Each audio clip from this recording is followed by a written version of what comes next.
হে জগতবাসী, আজ আমি শামীম আলী চিশতি আপনাদের সামনে যে আলোচনাটি নিয়ে হাজির হইলাম, সে আলোচনাটি অবশ্যই মনের বা জ্ঞানের যে সূক্ষ্ম স্থল থেকে এ কথাগুলো শোনার চেষ্টা করবেন ইনশাল্লাহ।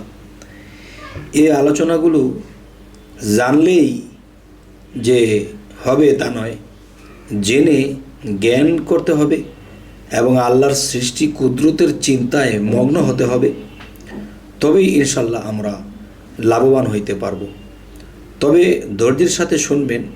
ভিডিওটি খুব ছোট ভিডিওর মধ্যেই একটু ভালো কিছু বলার চেষ্টা করব ইনশাল্লাহ, যদি আল্লাহ আমায় তৌফিক দান করেন। সে আলোচনাটি হলো বিসমিল্লাহ এর পেটের ভিতরে কালেমা লুকায়িত। এই নিয়ে আপনাদের সামনে কিছু আলোচনা উপস্থাপনা করব। বিসমিল্লাহ এর পেটের ভিতর কালেমা লুকাইছে কেমন করে? যেমন আমি একটু ছন্দ মিলিয়ে বলবো। বিসমিল্লাহ এর পেটের ভিতর কালেমা লুকাইছে, চেতন গুরু ভজন করে যেজন পাইয়াছে। এক বিসমিল্লাহ সৃষ্টি হইল, বিলিয়ন বিলিয়ন বিসমিল্লাহ হইল। এক থেকে হাজার বিলিয়ন আজও তাহা হইতেছে। কালিমাতে খুঁজে পাই বান্দা, না বুঝিয়া রইলাম আন্দা।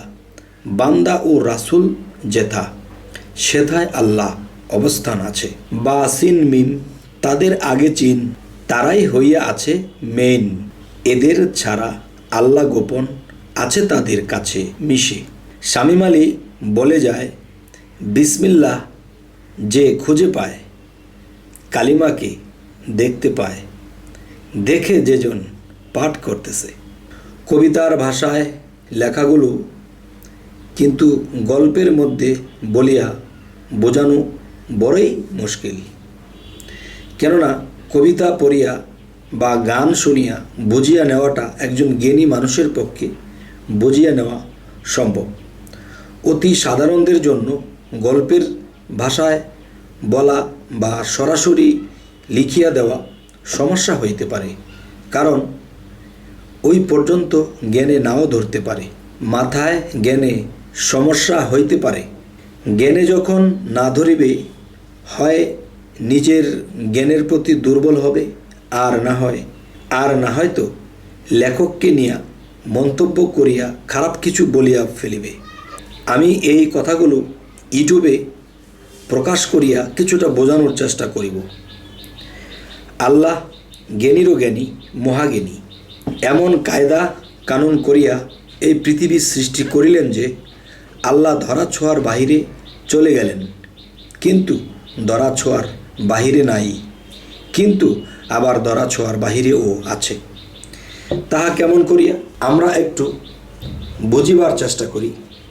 যেমন বিসমিল্লাহ এর ভিতরে কালিমা এবং কালিমার ভিতরে আল্লাহ। তাই বলিতে চাই, কালিমার রূপেই মুহাম্মদ এবং মুহাম্মদ রূপেই আল্লাহ। আমরা যদি এই বিষয়গুলি বাহিরের জগতে খুঁজি, কখনো পাব না।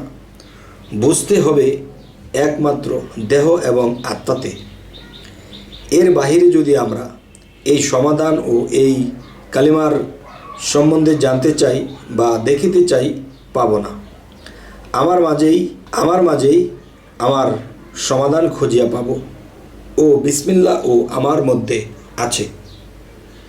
বিসমিল্লাহের ভিতরে আমার কালিমা ও লুকাইয়া আছে। কালিমার ভিতরে আমার মুহাম্মদ ও লুকাইয়া আছে, এবং মুহাম্মদের ভিতরে আল্লাহ ও লুকাইয়া আছে। একজন কামেল মুর্শিদ ধরিয়া আগে বিসমিল্লাহ চিনব, পরে আমার মধ্যে কালিমাকে চিনব, এরপরে মুহাম্মদকে। আল্লাহ আমাদেরকে অবশ্যই বোঝার তৌফিক দান করবেন সেই দিন, যেই দিন আমরা একজন কামেল মুর্শিদের কাছে যাব। যাওয়ার পরে সর্বপ্রথমই সেই কামেল মুর্শিদের কাছে বলবো, হে মুর্শিদ, দয়া করে বলবেন কি যে অবশ্যই আমি আপনাকে মুর্শিদ হিসেবে নেব। তাহলে নিতে হলে আমাকে আপনি যে জিনিসটি দেবেন, সেই জিনিসটি আমি যদি আপনার কাছে পাই, তাহলে আমার ধন্য জীবন আপনার চরণে সমস্ত কিছু বিকিয়ে দেব। সেটি হলো, মানব দেহের মধ্যে যে কালিমাটি আল্লাহ কোথায় ফিটিং করে রেখেছেন সেটা আমাকে দেখাবেন, এবং মানব দেহটা একটা পরিচয়পত্র আছে এবং আল্লাহ যে আমাকে সৃষ্টি করেছে তারও একটা পরিচয়পত্র আছে। এই জিনিসগুলো যখন আমি আপনার কাছে পাব, তখনই আমি আপনাকে মুর্শিদ রূপে আমি আপনাকে মানব। তবে হে জগতবাসী, জানি না জগতের অনেক মানুষ আমার এই কথার কোন পক্ষ নেয়, তবে আশা করব যে আল্লাহ কিন্তু কোনো কিছুরই অভাব রাখেননি, সমস্ত কিছুর ফায়সালা দেহকরণের মধ্যে দিয়ে রেখেছে এবং এটাই বাস্তব। যেমন প্রকাশ্যে মানব ছবি, গুপ্ত নিরঞ্জন। আমি যদি গুপ্ত নিরঞ্জনকে পাইতে হয় তাহলে আমার প্রকাশ্যে মানুষকে চিনতে হবে, জানতে হবে।